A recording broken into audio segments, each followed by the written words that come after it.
In 2019, in addition to winning the World Cup, the U.S. women's national soccer team drove equal pay into the headlines by suing the U.S. Soccer Federation. The reason? Their pay was only 25% of what the men's team earned. These champions are the latest in a long line of activists who have fought for this right for nearly 200 years.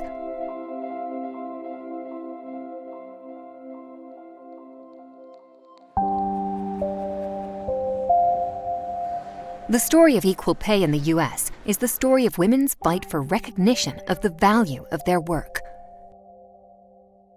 It's a story that cannot be told without its stark predecessor, no pay at all. Prior to the Civil War, the nation was reliant on the unpaid work of enslaved African Americans. Women who were working for pay, poor white farm girls turned factory workers, immigrants, and free African Americans, were relegated to the lowest rung. Their wages, 50% or less of men's, became the property of their husbands or fathers. As early as the 1840s, they formed organizations and held strikes to protest low pay, long hours, and unsafe working conditions. Although the concept of equal pay was far from the collective consciousness, women were well aware that their work was seen as less than a man's. Abolitionists like Sojourner Truth fought for the freedom of African Americans and the recognition of women's work. "I have done a great deal of work, as much as a man, but did not get so much pay. We do as much, we eat as much, we want as much." Sojourner Truth. In 1845, Lucy Stone, a student teacher at Oberlin College in Ohio, staged what may have been the first strike for equal pay in America. At lower wages, Stone had to work many more hours than her male peers to afford the school's tuition.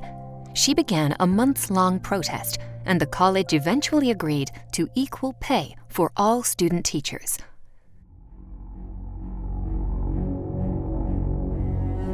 In 1865, with the abolition of slavery, 3.9 million African Americans were emancipated and gained the opportunity for economic independence. But they joined the paid labor force at a pittance, as ingrained racism restricted them to predominantly agricultural and domestic work. At the same time, the Industrial Revolution that had begun in the early 1800s gained steam.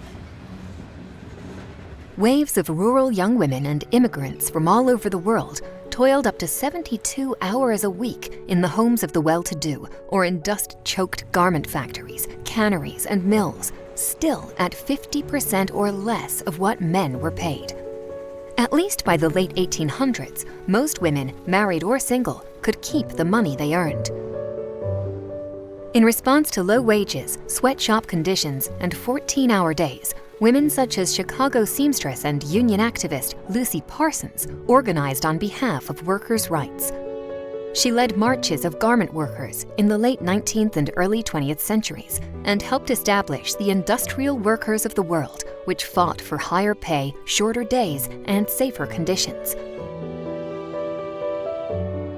In 1909, shirtwaist workers of New York's garment district led the largest American women's strike yet, as many as 20,000, for better conditions and higher pay.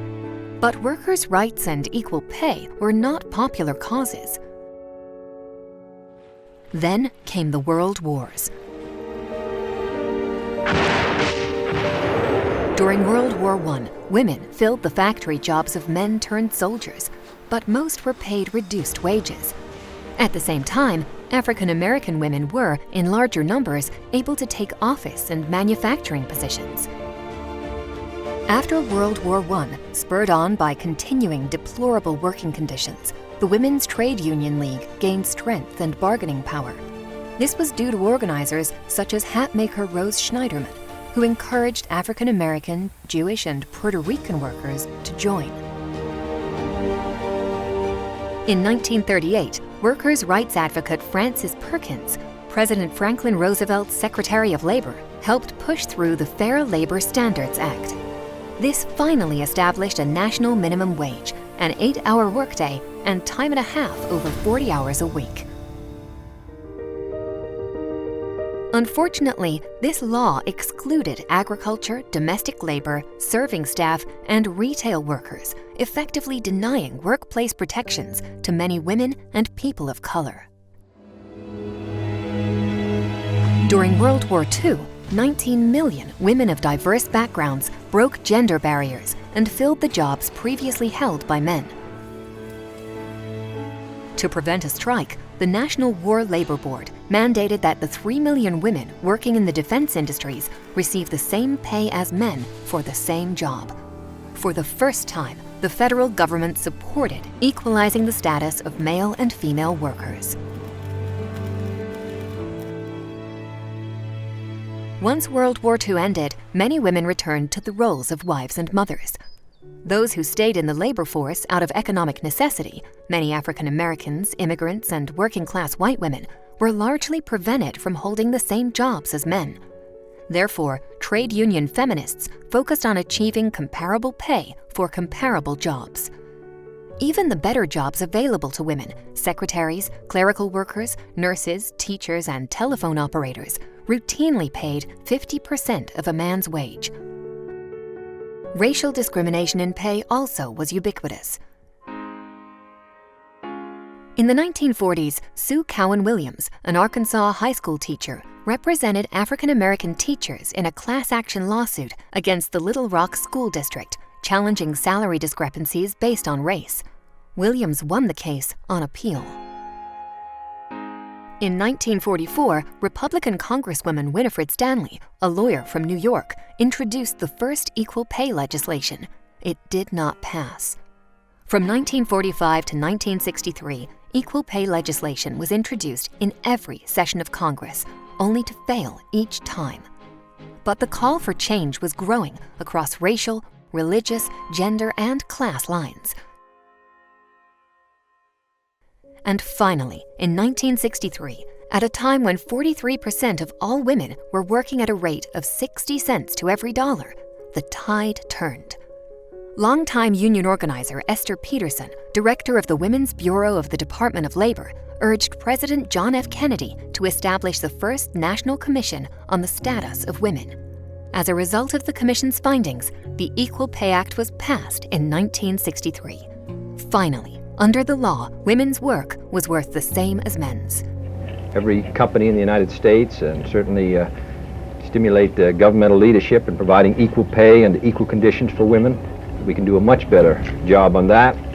In 1964, President Lyndon Johnson signed the Civil Rights Act, outlawing employment discrimination by race and gender.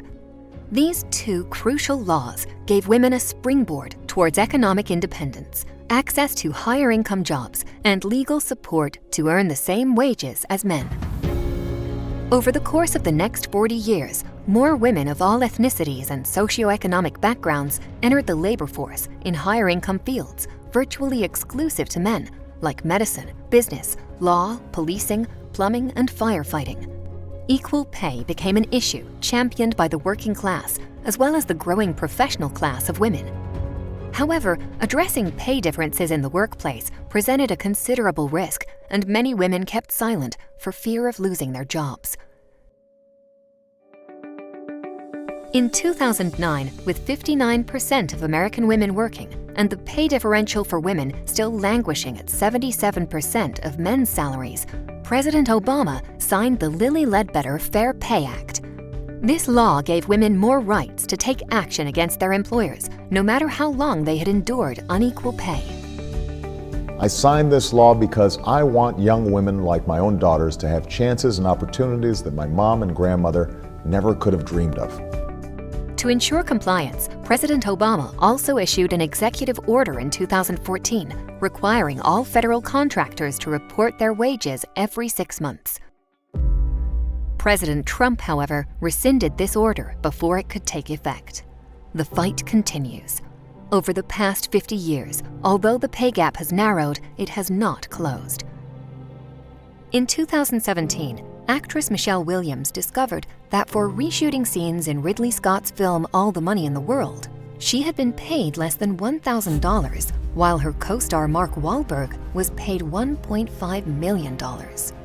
Ever since, she has been a vocal advocate for equal pay. Today, American women still earn, on average, 80 cents for every dollar that men earn. For women of color, the gap is even larger. Black women typically earn 61 cents, Native women 58 cents, and Latinas 53 cents to every dollar paid to their white male counterparts. Over a lifetime, the wage gap for women can add up to a difference of more than $1 million. In the story of equal pay, the next chapter depends on you.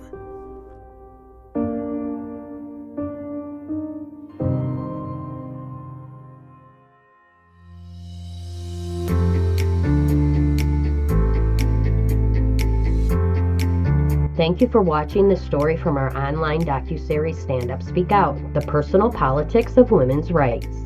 Please like and subscribe and hit the bell button to be notified when a new video is up. Share with your friends. Leave us a comment with your reaction to the story. All this helps us to reach more people. Visit our website, bcvoices.org, to learn more and support our work on our next episode.